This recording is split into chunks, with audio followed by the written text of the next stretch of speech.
Chapter 6. The word of the Lord came to me. Son of man, set your face against the mountains of Israel. Prophesy against them, and say, O mountains of Israel, hear the word of the sovereign Lord. This is what the sovereign Lord says to the mountains and hills, to the ravines and valleys. I am about to bring a sword against you, and I will destroy your high places. Your altars will be demolished, and your incense altars will be smashed, and I will slay your people in front of your idols. I will lay the dead bodies of the Israelites in front of their idols, and I will scatter your bones around your altars. Wherever you live, the towns will be laid waste, and the high places demolished, so that your altars will be laid waste and devastated, your idols smashed and ruined, your incense altars broken down, and what you have made wiped out. Your people will fall slain among you, and you will know that I am the Lord.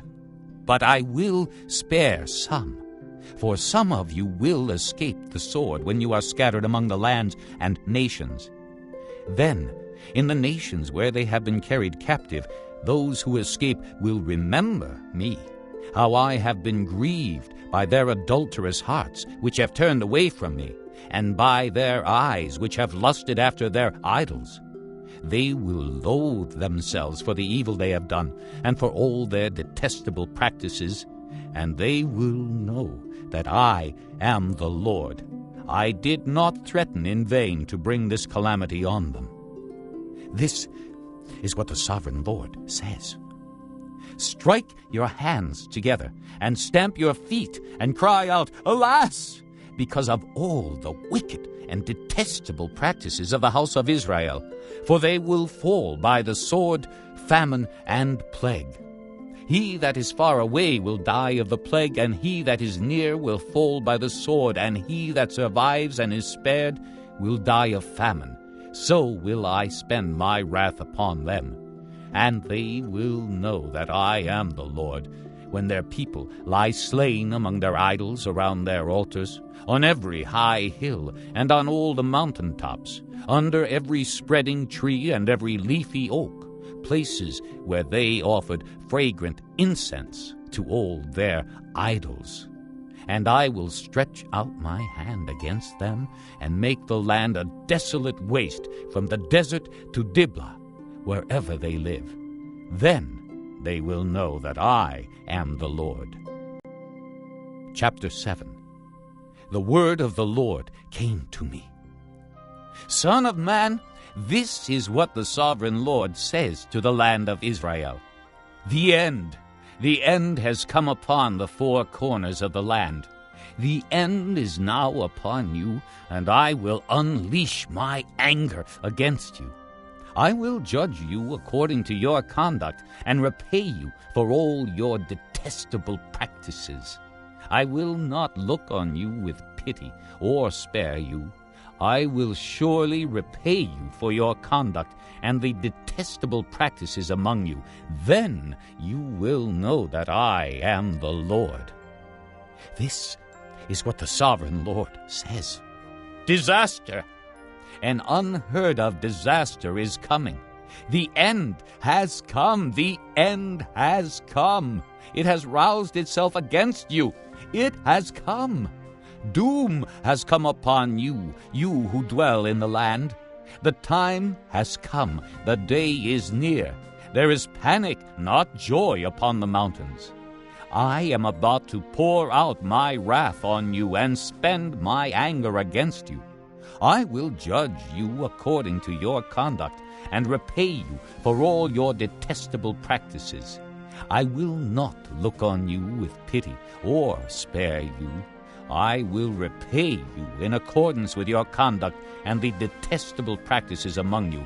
Then you will know that it is I, the Lord, who strikes the blow. The day is here. It has come. Doom has burst forth. The rod has budded. Arrogance has blossomed. Violence has grown into a rod to punish wickedness. None of the people will be left, none of that crowd, no wealth, nothing of value. The time has come, the day has arrived. Let not the buyer rejoice, nor the seller grieve, for wrath is upon the whole crowd. The seller will not recover the land he has sold as long as both of them live, for the vision concerning the whole crowd will not be reversed. Because of their sins, not one of them will preserve his life.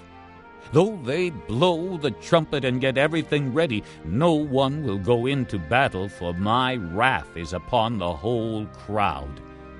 Outside is the sword, inside are plague and famine. Those in the country will die by the sword, and those in the city will be devoured by famine and plague. All who survive and escape will be in the mountains, moaning like doves of the valleys, each because of his sins. Every hand will go limp, and every knee will become as weak as water. They will put on sackcloth and be clothed with terror.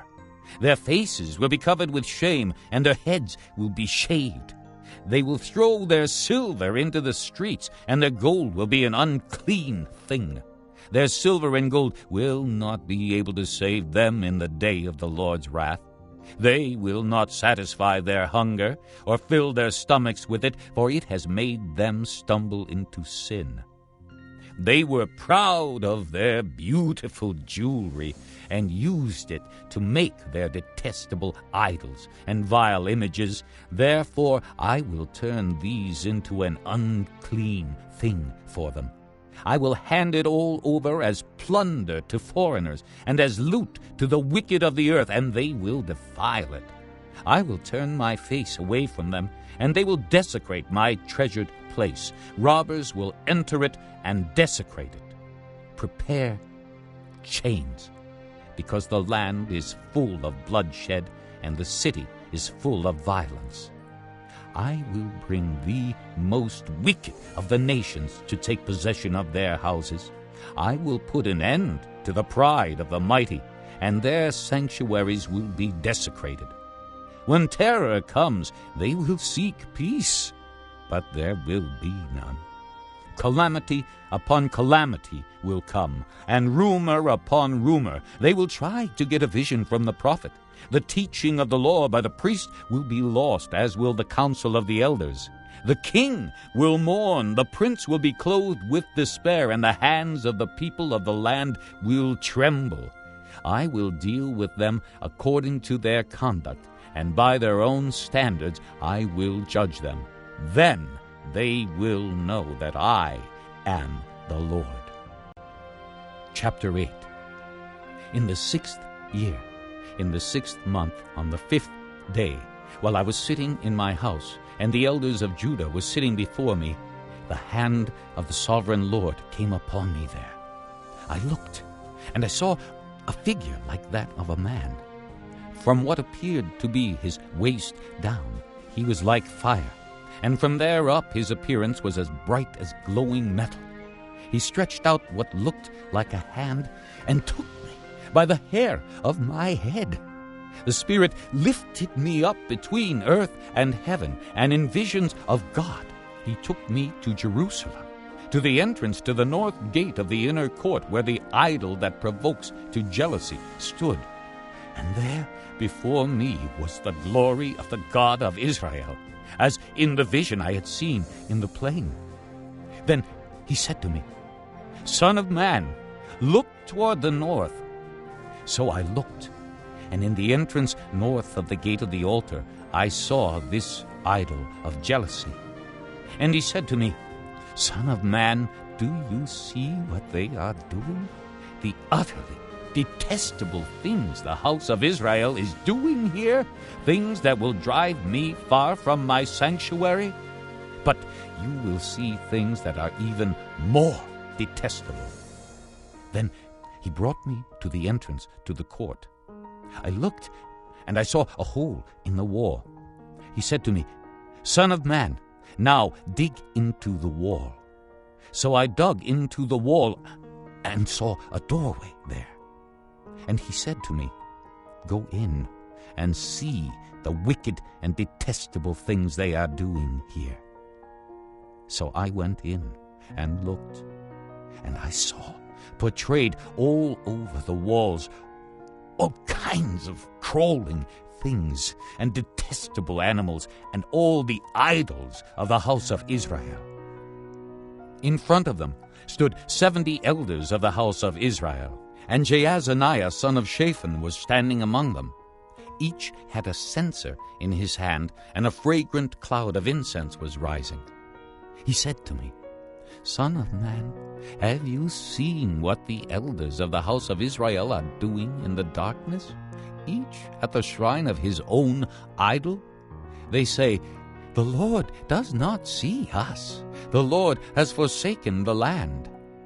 Again, he said, You will see them doing things that are even more detestable. Then he brought me to the entrance to the north gate of the house of the Lord, and I saw women sitting there, mourning for Tammuz. He said to me, Do you see this, Son of man? You will see things that are even more detestable than this. He then brought me into the inner court of the house of the Lord, and there, at the entrance to the temple between the portico and the altar, were about 25 men, with their backs toward the temple of the Lord and their faces toward the east. They were bowing down to the sun in the east. He said to me, Have you seen this, Son of man? Is it a trivial matter for the house of Judah to do the detestable things they are doing here? Must they also fill the land with violence and continually provoke me to anger?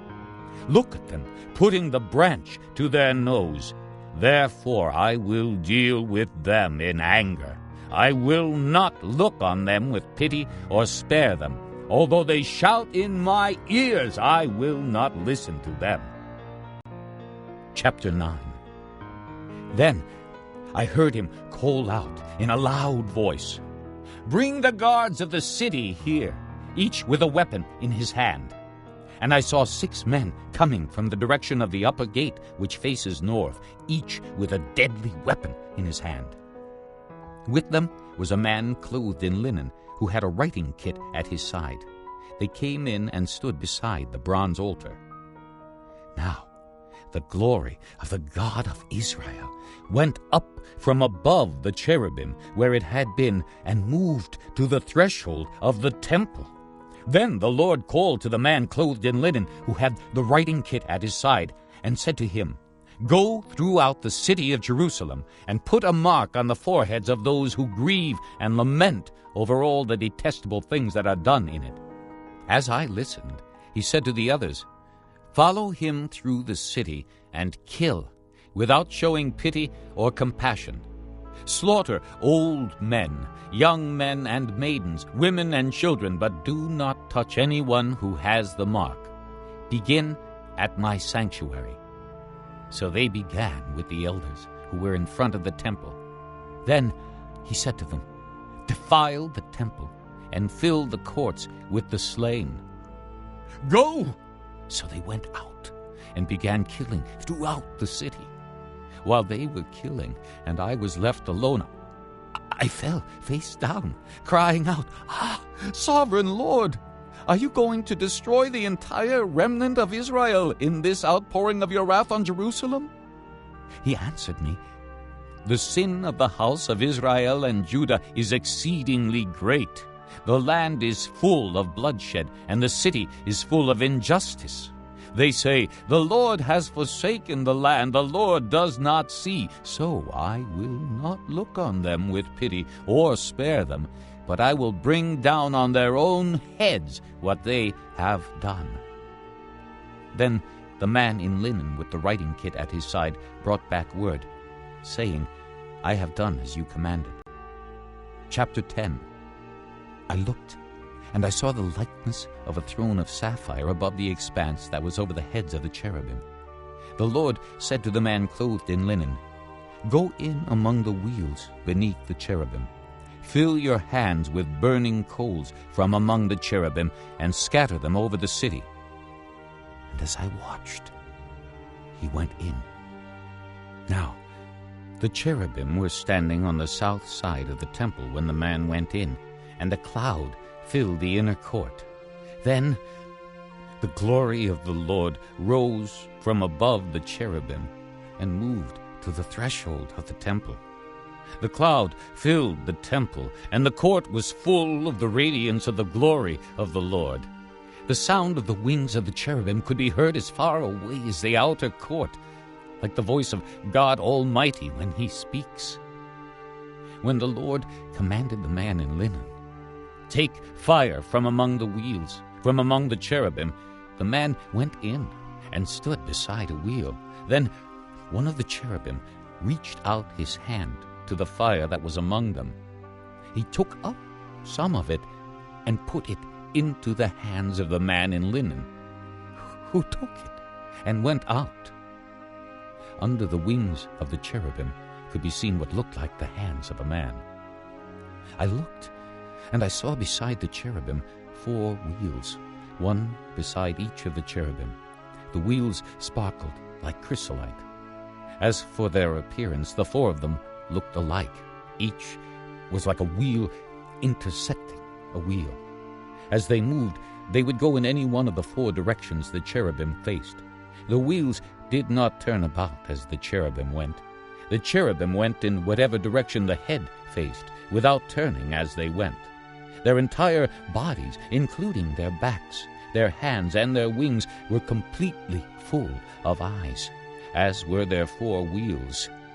I heard the wheels being called the whirling wheels. Each of the cherubim had 4 faces. One face was that of a cherub, the second the face of a man, the third the face of a lion, and the 4th the face of an eagle. Then the cherubim rose upward. These were the living creatures I had seen by the Kibar River. When the cherubim moved, the wheels beside them moved. And when the cherubim spread their wings to rise from the ground, the wheels did not leave their side. When the cherubim stood still, they also stood still. And when the cherubim rose, they rose with them, because the spirit of the living creatures was in them. Then the glory of the Lord departed from over the threshold of the temple and stopped above the cherubim. While I watched, the cherubim spread their wings and rose from the ground, and as they went, the wheels went with them. They stopped at the entrance to the east gate of the Lord's house, and the glory of the God of Israel was above them. These were the living creatures I had seen beneath the God of Israel by the Kibar River, and I realized that they were cherubim. Each had 4 faces and 4 wings, and under their wings was what looked like the hands of a man. Their faces had the same appearance as those I had seen by the Kibar River. Each one went straight ahead.